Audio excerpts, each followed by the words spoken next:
mayambu ahanba maktada Helly Maisnamna taramna okchabaga loinana khurumjari. Mayamda tahanjariba wari asigi maming Naitom Tabi Sanalembi. Wari asibu ibirakpana Chanu Leima. Wari asi mayam puna taminarasi. Khungang amadani yamna lairaba imung ama lairami makhoigi machanupi amakhak tarak yauzarami. Tomaldi angamba thabak surami. Tomalgi nupi tombireidi insang napi khara yonduna imung adugi mateng khajiktang oirabasu panglami. Makhoi anigi machanupi Sanalembi di imungi awaba ka hena khangde ingaw-ngawna ichamchamna lairami. Sanalembi yamna nungaina tummi. Tombirei machabo hautokpa changlai kaw-kawduna. Imagi Sana, nangbo hawgatribo hojik phau. Sanalembi di mamana kawribado tadaba makhai isisina tumduna lairi. Tombirei machana tumliba adu nungsina yenglami. Kayada nungaina tumliba no yengune masibo. Ngayhak sum yenglambadagi tapna masanomduna hawdorei. Sana, hawgoloni nangbo numina awaton yawrabani. Sanalembi uirum tawraga. Ima, ngaktanga. Yengune masibo thenge haibani nangbo. Ima, nang thomu ba ai hawgalage. Hoi, kuidabida phathoklau ko. Hoi ba. Tombirei so machagi kadagi thoklai. Tomal sumagi nupi thoklakpa aduda hanglai. Nacha nupi di hawgal hawdribo. Hawgat hawrabani. Masibu kamai ngangnani. Yahu singalo haibasi masugya yadraban. Ho khara leiraga mai nganjani. Ngalani. Ngangdana leirano nupa thabak chatpa thengkhini ye. Hoida aisu loina khangida. Khangido yam phai. Masi yengune he. Laisari ngai da kanma machindo hojik pawba halamdene masa. O sidine ima poknungdagi yawra aba. Aduna aidi hallaroi. Kaisu kaide. Nupidine chin kalaga pakche hainaribani. Nangsu yam pai. Nachin machaduna ngangli na tawrido. O hanu thangsidane iranga khitawbiranu. Aina ngangli se irang tawbo kawrabro. Tawdi haidoribro. Hai tawde ko wakal gadi yam phakinomta. Tanja aduda Sanalembi su nokmi hairei. Ima, baba, nui ni irang tawnaira. Tombirei machada phairap yenglaga. Hai, tumilayo nangna khangoi. Aisu loina khangi khangbra. Nakhoi ani irang tawnarido. Kari khangi ba angang nangna. Is aibo angang kaina. Aisu laisabi pharabani. Nakhoina angang oina uzabagi wani. Tomal nukmi tawduna. Masidi mama pura hanjaledana irang tawbada. Tombirei na makhwang adu metlaga. Aina kadaida irang tawge. Tawde haigiro. Nangna irang tawsandana aisi phari natro. Ha yo. Aina nang phai kaina. Nangna natro aina yadradi sini haidana. Akoi thonganda ahing chupa leiba ngamido. Madudagi aisu yaningda. Nang sikrani na khandana yabibagi wani. Hai, masibu angang umang sida loina haidoreine. Sanalembi yam khangningna. Ima, adudagi nusinakhrira. Masi masu hangkhre he. Hairo ba ima. Adudagi nusinakhrira ba. Napada hangu ai khangde. Asi haiduna tombirei do chatki. Sanalembi mapada amuk sat onsenduna hanglai. Baba, ima. Nabani nusinabai warido kharaliro. Ai khangde ko namada hangu. Asi haiduna tomalso machadagi thaidokduna chatki. Sanalembi machina do pomthoktuna. Mapuk yam phatene moy anidia. Nungthilgi matamni. Sanalembi pakpi khoida laklami pakpi phi saduna lairami. Pakpiya nang se thabak yam phamale. Aina lakpa khudingi thabak tawduna da adum lairami. Wadra khangde. Pakpi noklaga. Wabaga khangde da aidi. Sanalembi mangolgi dari duda famna. Ayoidi wabana loirni. Ho nangbudi adum wani thabakti suningdrabanina. As yare ba. Noba melaga chase. Yai. Aisu chaning lairamini. La odudi heurase. Anido noba hekpa laklami. Pakpiya asigi khara wanglap. Tu asida khara wangna panba nobabse. Yam haudo mandraba. Ataidagi hena. Is chap manana panbasidagi asini hena haurni yamna. Chap manana panba oirasune Hek yengbada haudoman base asina heleba aduna asiwini he ase ngakho ko ai chai purakige hoi hoi pakpi du chai lobo chatki Sanalembi so mana pamliba nobab sing adu yenglami moi nobab sidi yam pali jani dana pakpi so chai puraktuna ani ado punna chai aduna kan kandana nobab adu hekminarami Sanalembi ahekpa nobab adu paiduna punna laklami pakpia thang kai ka thum kai ka puthoro pakpi so imung changki Sanalembi so nobab to paiduna sanari kui haude pakpi so imung dagi thoraktuna ani do nobab adu khoktuna chaminari hawi he pakpi noi nobab se adu budi akhoi da pan bani dana adu sana horendi turenda ising sokpo chalu se as ai talida nangi soktrasu ai gi chapminaru se haiba hoi adu ni dana horen numidang wairam noi dalak toini ko lao ani do chaba loireduna Sanalembi so mayumda halage hairamduna halaklami mana halakpada yum ado mi kana su leiramde Sanalembi magi ka manung adu da changlaktuna hiptharami numidang wairam gi matam su yoraklami haibaga tawbaga pakpi so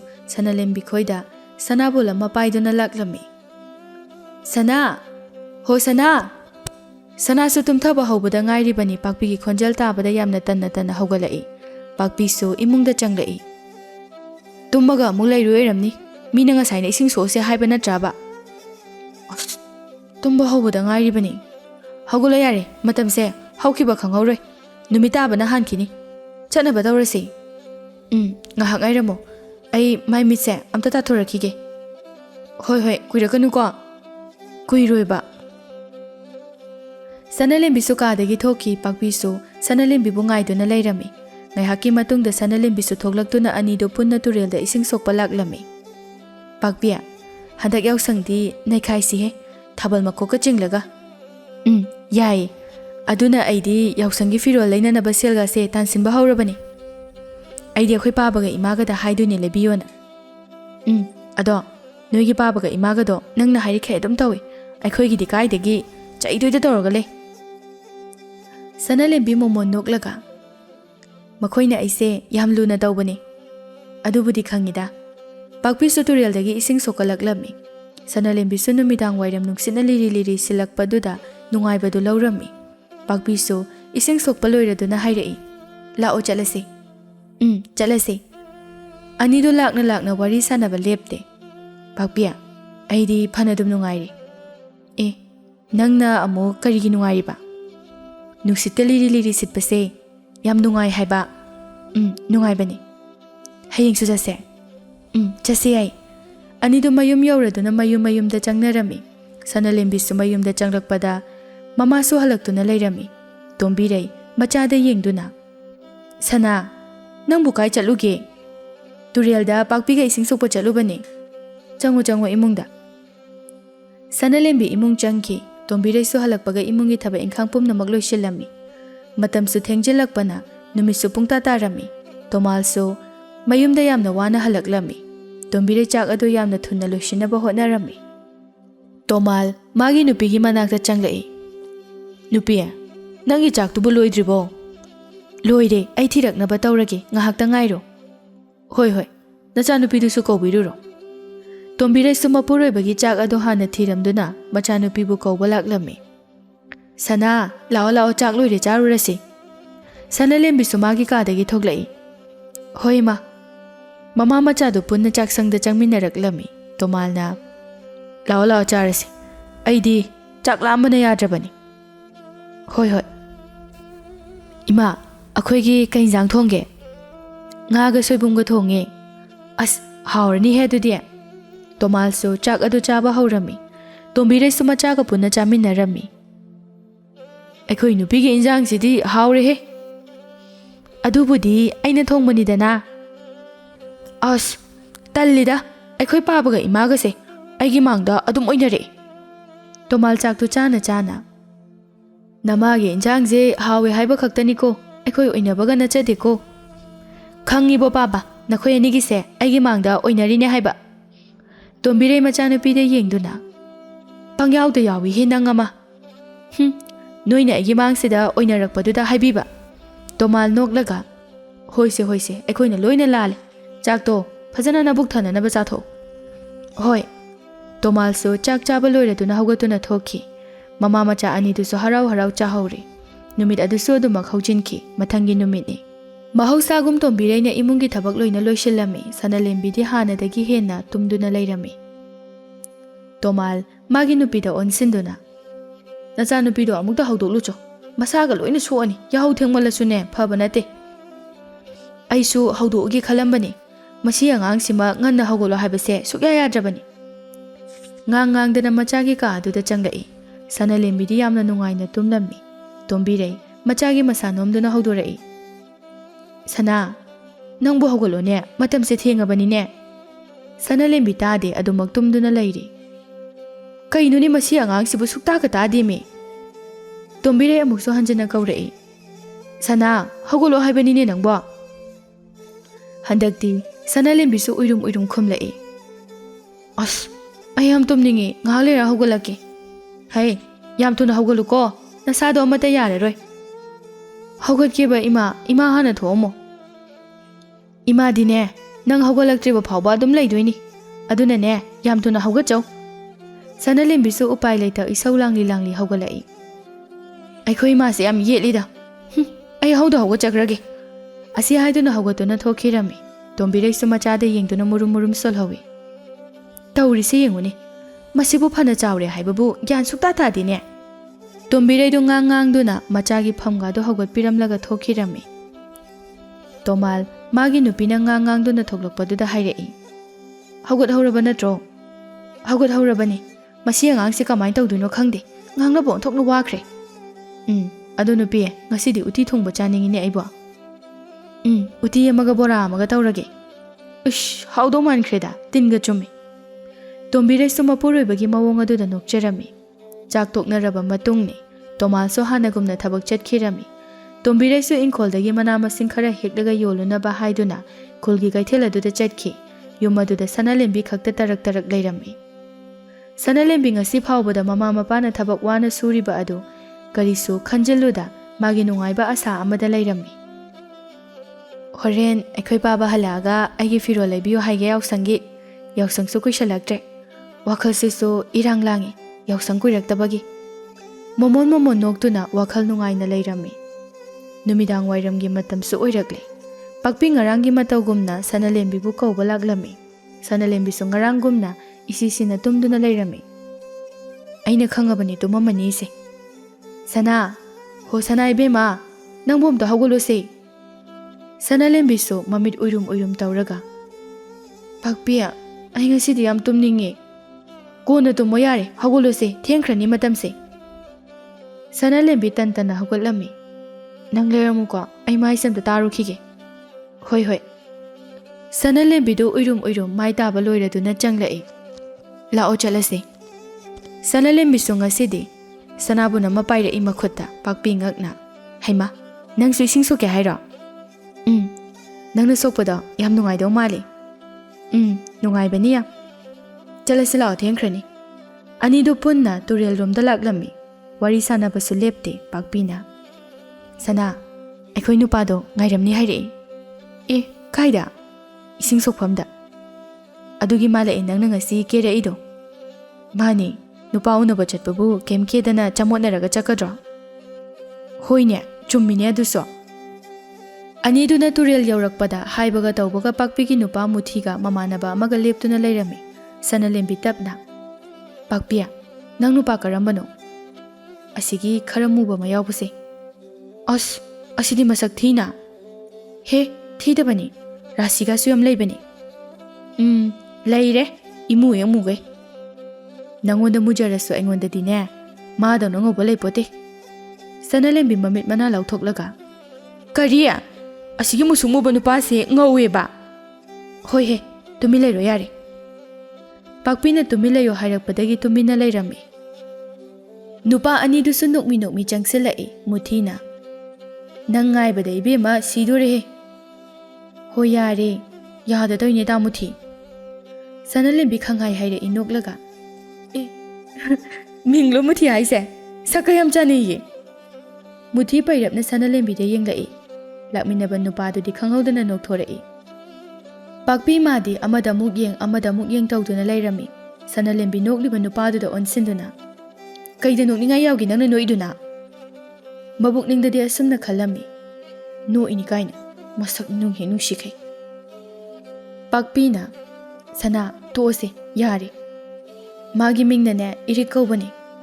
ꯄꯥꯛꯄꯤ ꯏꯔꯤꯛꯇ ꯑꯃꯨꯛ ꯑꯣꯟꯁꯤꯟꯗꯨꯅ "ꯇꯥ ꯏꯔꯤꯛ, ꯃꯥꯒꯤꯅꯅꯦ ꯁꯅꯥꯂꯦꯝꯕꯤ ꯀꯧꯕꯅꯤ." "ꯑꯣ, ꯃꯤꯡ ꯌꯥꯝ ꯐꯖꯩ." ꯁꯅꯥꯂꯦꯝꯕꯤꯅ "ꯁꯛꯁꯨ ꯐꯖꯕꯅꯤ." ꯏꯔꯤꯛ ꯅꯣꯛꯐꯦꯠ ꯇꯧꯅ ꯁꯅꯥꯂꯦꯝꯕꯤꯗ ꯃꯨꯟꯅ ꯌꯦꯡꯂꯝꯃꯤ꯫ ꯃꯨꯊꯤꯁꯨ ꯇꯟꯖꯥꯗꯨꯗ ꯃꯔꯛ ꯊꯠꯂꯛꯏ꯫ "ꯄꯥꯛꯄꯤ, ꯀꯗꯥꯏꯅꯣ? ꯏꯁꯤꯡꯗꯣ ꯁꯣꯛꯄꯤꯔꯛꯑꯒꯦ, ꯄꯤꯔꯣ ꯁꯅꯥꯕꯨꯟꯗꯨ ꯁꯤꯗ." ꯄꯥꯛꯄꯤꯁꯨ ꯍꯔꯥꯎ ꯍꯔꯥꯎ ꯃꯨꯊꯤꯗ ꯄꯤꯔꯝꯃꯤ꯫ ꯁꯅꯥꯂꯦꯝꯕꯤ ꯁꯨꯛꯇꯨꯅ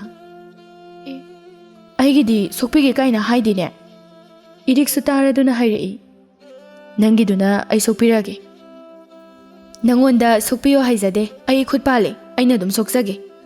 ꯑꯁꯤ ꯍꯥꯏꯗꯨꯅ ꯐꯦꯠ ꯍꯥꯏꯗꯣꯛꯇꯨꯅ ꯆꯠꯈꯤ꯫ ꯏꯔꯤꯛꯇꯤ ꯁꯅꯥꯂꯦꯝꯕꯤꯒꯤ ꯃꯇꯧ ꯑꯗꯨꯗ ꯌꯦꯡꯂꯒ ꯅꯣꯛꯍꯧꯔꯦ꯫ ꯃꯨꯊꯤꯁꯨ ꯄꯥꯛꯄꯤꯒꯤ ꯏꯁꯤꯡ ꯑꯗꯨ ꯁꯣꯛꯄ ꯂꯣꯏꯔꯗꯨꯅ ꯄꯤꯔꯛꯂꯝꯃꯤ꯫ "ꯁꯦ, ꯅꯪꯁꯨ ꯍꯟꯅꯅꯕ ꯇꯧꯔꯣ, ꯑꯩꯁꯨ ꯍꯜꯂꯒꯦ." "ꯐꯖꯅ ꯍꯜꯂꯣ." ꯁꯅꯥꯂꯦꯝꯕꯤꯗꯨ ꯏꯁꯤꯡ ꯁꯅꯥꯕꯨꯟ ꯑꯗꯨ ꯄꯥꯏꯔꯗꯨꯅ ꯄꯥꯛꯄꯤꯒꯤ ꯃꯅꯥꯛꯇ ꯆꯪꯁꯤꯜꯂꯛꯏ꯫ "ꯍꯜꯂꯁꯤꯔꯥ?" ꯍꯜꯂꯁꯤ."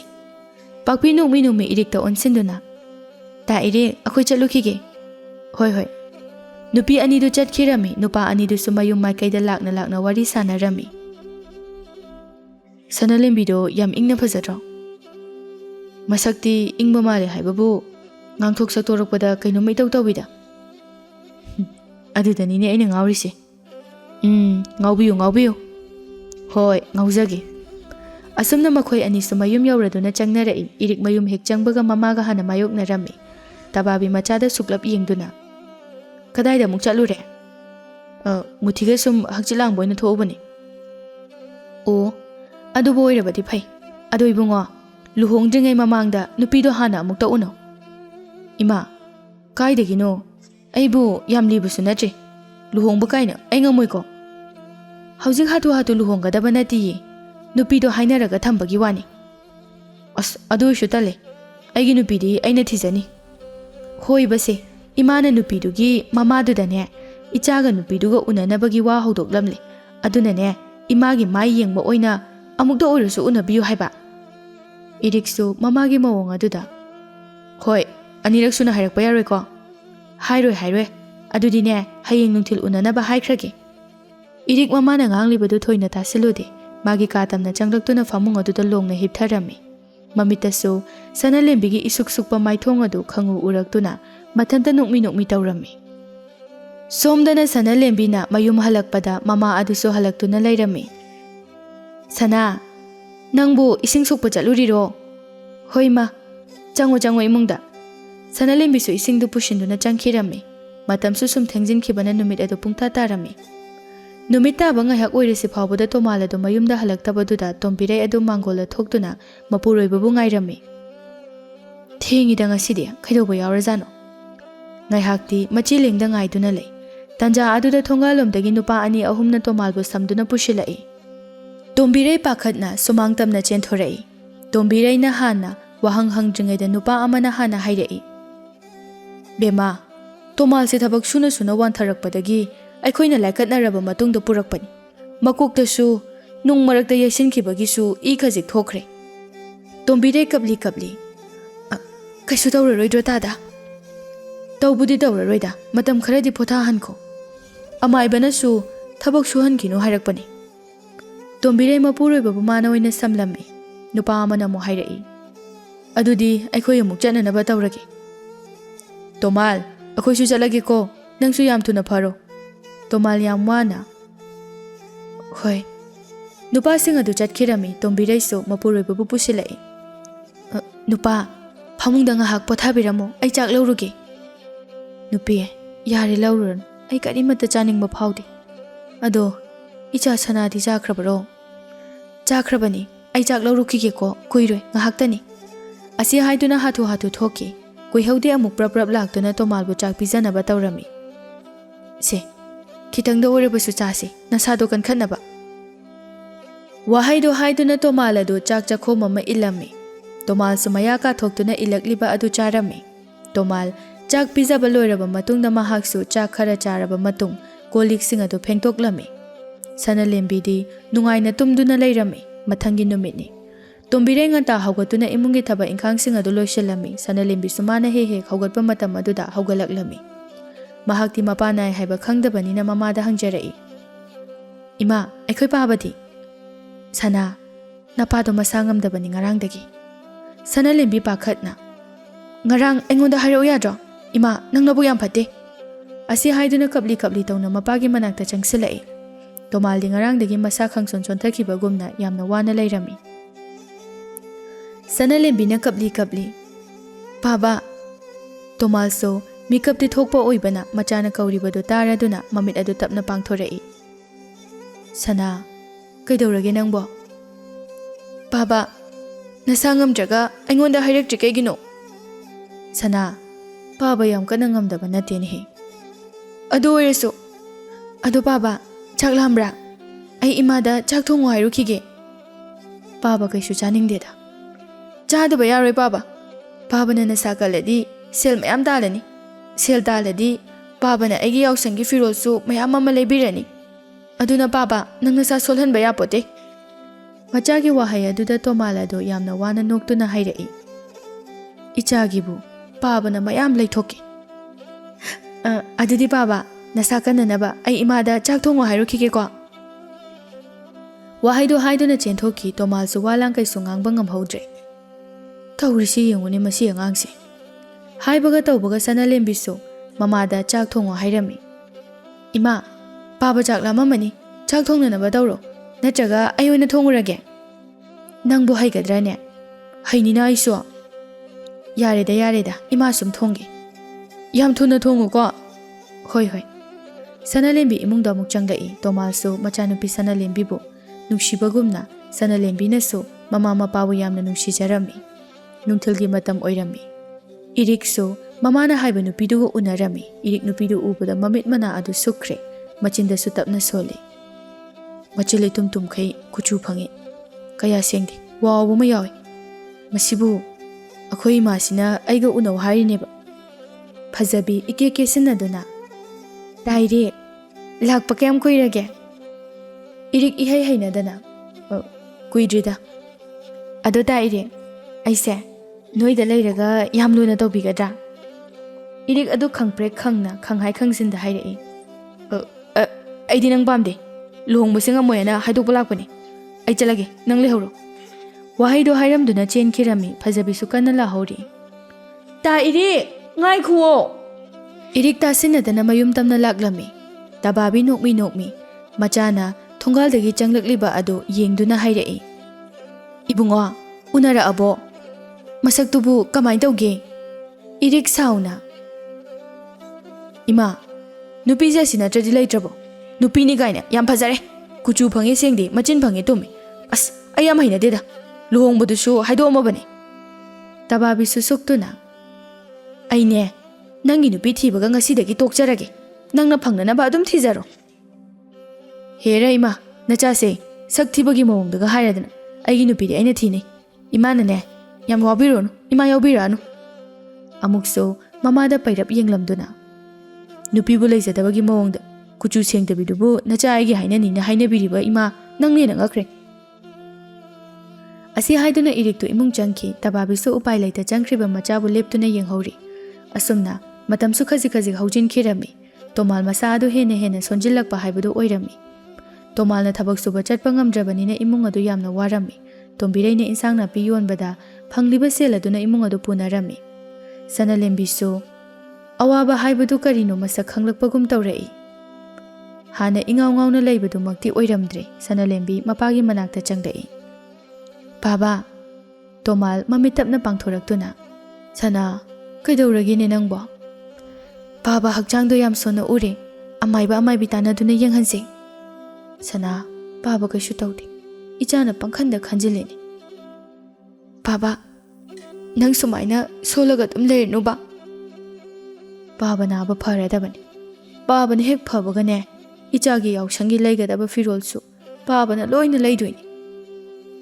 Mapagi wahaiduda Sanalembi su kapnuk tawrami. Tomal su machagi mawong aduda Mapisu khajik senthara'i. Tarakliba mapi adusu makhut aduna phat taitho'i. Macha ukhini matagum.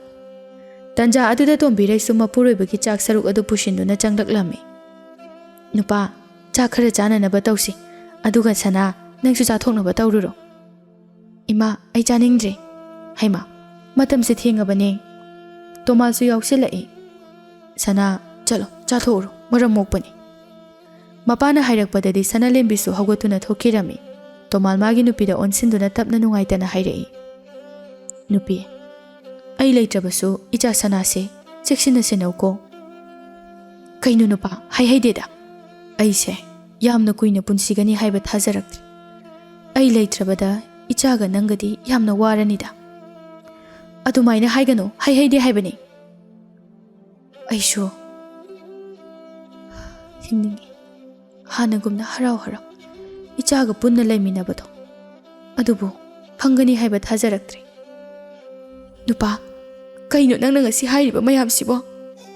Tomal nungsina Tombiraida amuktang oina yenglamduna mamit adu tapna uisinki. Makhut adu patrak tarei. Tombirai pakhatna magi nupagi masa adu paiduna kaurami. Nupa, aina kaubuse tabro. Se, mit pango base. Amukso kanna machabu kaurami. Sana, napase kainom daukre. Nang buong muta laune. Napase aina kauba takidre. Mamagi konjel do tabada Sanalembi su pakhatna chensila'i. Ima, paba kaidore haibano. Napase ima na kauba takidre. Ha, kariya, akhoi paba bo. Asi haiduna Sanalembi su kapna mapabu kaurami. Paba, mit pango. Kaigino nang namida do mushilidi. Paba, mit pango base. Ima, paba se ina kauba takidre. Macha ibu nungshidra male. Imagi bemba, napase pothakrasana. Yaroye, ima, paba na hujikta aigi firol mayam ama laini hairambani. Mana aba pharaga laini hairambani. Amuksu mapabu konduna. Paba, se, hogolo. Paba na ai chathoro haibado. Ai chak chareba. Ai maram sumo iba. Paba, kaigino nang tumi laise. Se paba, nachana kaubase taradi. Amuktang oirabasu kumloo. Masi haiduna hikna kablami. Tombirai kapna. Nupa, aibu kari nungaitaba laibagino. Chakha jiktak phauba chada. Ichaga iga thathoktuna chakribasibo. Mama macha anido kapalauba taubada. Lekagi misu hangba changnarai. Makhoi sing adusu Tomal leitre haiba khanglami. Ahal nupi amana Tombirai de yengduna hairai. Tombirai, magi matam loiraduna chakrabani. Chakrasan. Ine, madu yaroye. Mahak yaudrabada ichaga iga karamne hingautoino. Aisu magi matung inkrage. Tombirai, adumna haiganuni nangbo nachanupi sigi khaluni he. Tombirai khumde hikna kaptuna lairami. Sanalembi su mapagi asiba hakchang adu konduna ngasaidagi kaplibani. Pabana ingonda ipagi sana haina kaubodo ai taninge base. Kauro base ingonda. Sana haina nushina kauro oba. Kaigino pabana walang kay sungangdise. Paba, nangay nungsidrabo. Paba na ngasaidang natro. Paba na aba paraga. Ay gifiro lebi ni haikibado. Haujing na karigi. Ay nangangbo akumrino paba. Nang nabuyang pati ay sini paba. Asi haido na okong kay kablami. Lekagi mising ado na sutemjin birami. Makoy so mama machagi matawsing ado da kapnarami. Asum taw na Tomalgi asiba hakjang adu su thangthoktuna poloy na bagidamakta may chuba haurami. Sanalembi kaplaga. Ay pabada kaigino noy may chuido. Noy ang patama mingagtani. Papa, nachabo ka nagalayaw ay bano. Sanalembi kapahin man kibana wantaraglami. Sanalembi bu mayam changduna laknarami matangin numini. Sanalembi mamito tabli panglagtuna aphinga phay oyna fatlang na hagalai. Papa, nang kailege. Lekagi nupi amana hairai. Sana ngahak hiptausi. Nasado yengba ngamdri. Sanalembi amuksu naghongna nakapkhalai. Papa, nang nachabu thathoktuna chatlaba natro. Nang yam phatte. Imaga igabu hundoktuna thambirami ba kaigino. Lekagi misingsu Sanalembi gi matawbu yengba ngamlamde. Somdana irik su pau pumba loina tarami. Irik mathwai yamna nungaitana muthiga wari sanari. Muthie aidi yam nungaite sanagi khanbada aishuni sanadu lekaina hainabada magi matawdo yengba ngamde haine mama dusu angawbigumna leisu hai aishu loina tari sanadu ingaw ngawjabani magi ingaw ngawjaba matawdudani aina nungsiba phawkibasu masini akhoi miyoi bese nongma natraga nongmadi sigadaba ngaktani ahala kongi wa khaktani nang aishu nongmadi soidana sikini nangna haiba chume ado pakpidi sana hoida chate haibra ngarang chale haibani sanagi matawdo yengba ngamde wari saba yade haibani ngasi su chani haikibani o mane khara sanabu themjinbiyo hayuko haige kaisu khanjilurnu da nangsu asi haiduna iriki lengbanda pop tharami iriksu walang kaisu haida nungaita leirami asumna sum haukibana tomalgi asti su loirami tombireidi mapuroiba laikidabagi wakhalna anaba haibudu oirami Sanalembi di mamagi mataw yenglaga tumin kaplami laikagi mising su khara hanakiba matangni Sanalembi mamabu chak kitang oirabasu themnauduna pijaningbani mabu pijanabani haiduna chak saruk adu pusilaklami Sanalembi mamabu tablapna kaurai ima tombire mamit uisinduna leirambadu machagi khonjel tabada tapna panglai Sanalembi su makha tarai ima chak si kitang oisu chana na batausi nasado yam sona uri imagi sana ima chak saningde ima kitang oisu chaseba napa yaudana ima chak char ima babadi halaroi madi akhoibu thadoktu na chakrabani sana nang adu maina haino napa soidana ima ichagi nakta halakhini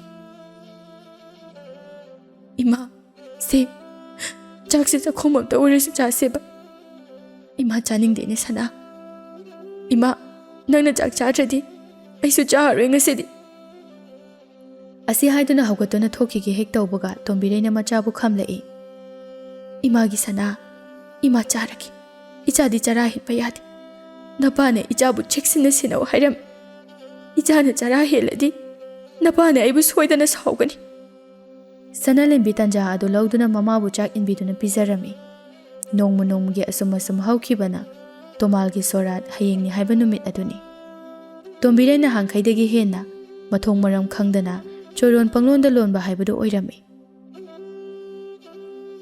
sana napaga nabokana aibu kauri ima chatlagi Sanalembi kap ngang tawna ima khainun ang hai mayam dubo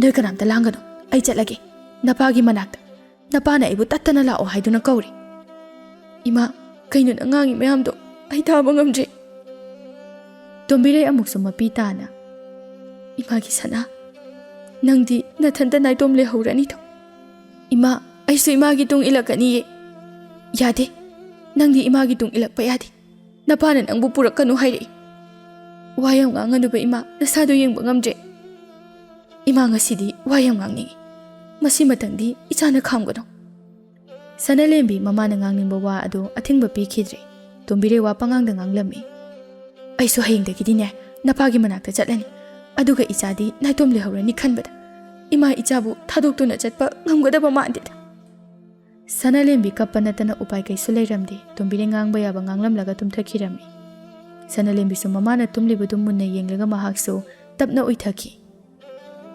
nongalamdaigi matamni tombire khanghaudana ima haina amuktang oina laurai Sanalembi su mamit khangsingsingduna mamagi masa adu kanna nomba matamdadi masa adu padrak tarai Sanalembi pakhatna mamabu kauraga kappa haurai ima se mitpango ima kana lege ima se kainom tawkre yum aduda lektuna leiramba lekai mi khara du su Sanalembi na kawbadu taraduna chensilai sana nama kaidore ine ima se na kawbu takhidre ine khoine ima bom ta hodokpiyo lekai nupi amana tombireibu yenglami adudagi makhoi masil yengnaduna mapi sintharami Sanalembi mikup aduda angawbi ole mapa kainabagi maichak ama loijingai mama kainabagi maichak ama amuk hapchinbire ima nang soibu thadoga chatlaba natro aibu kanaga leho haibano nakhoini ya patte aisu nakhoigi na tung ilake ase haiduna makhada git famthaduna ona thoina kaplami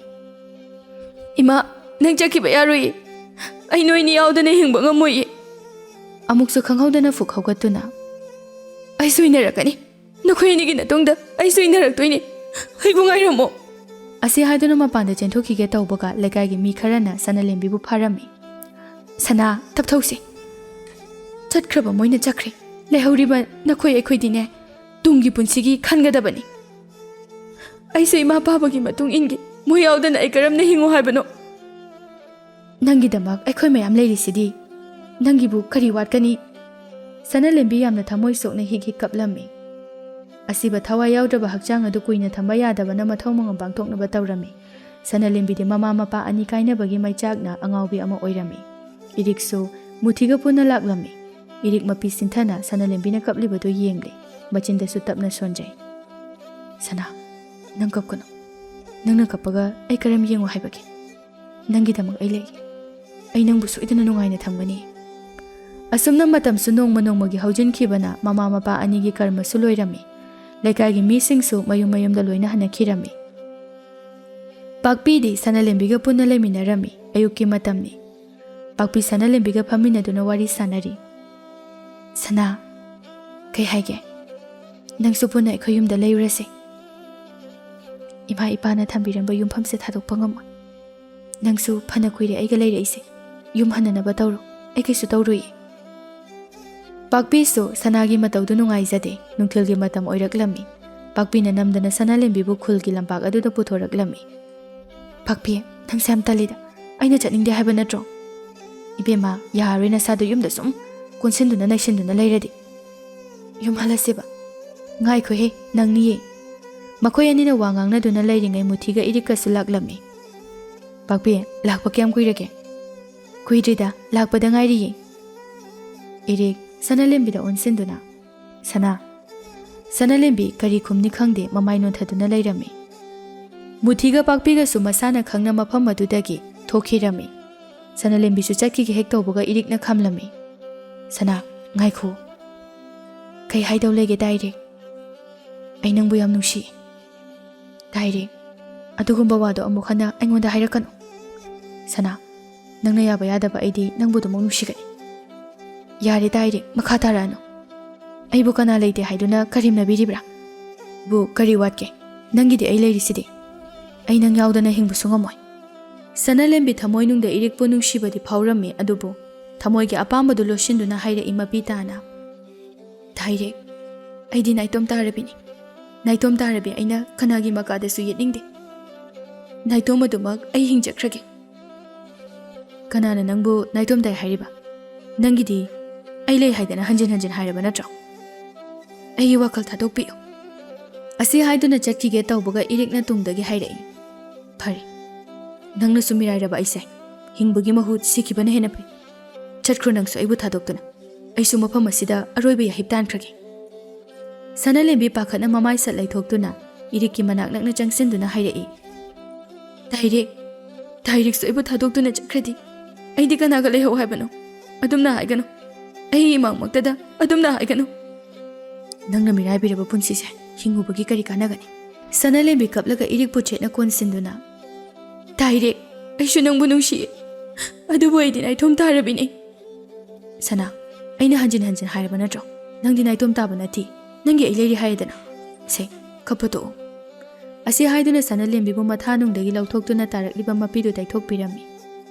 Nangna kapase yam pakchade. Nangi nuogana hena pakchai. Iriki wahaiduda ikaina mamayadu nontharami. Haima, amu ikairaba. Sanalembi paithokduna. Ikaide chong. Irikso Sanalembi gi mawong aduda nungsina yengduna noklami. Sanalembi so haujiktada nokmi tawrai. Irik khanghaudana Sanalembi khudang adu chetna paisanduna. Aina ngasi pairiba khudangse punsigi oina thadoroi. Asi haiduna Sanalembi bu nungsina yengduna mathanungda chetna konsilami. Asumna numit adudagi hauna irikna Sanalembi bu cheksina sena jarami.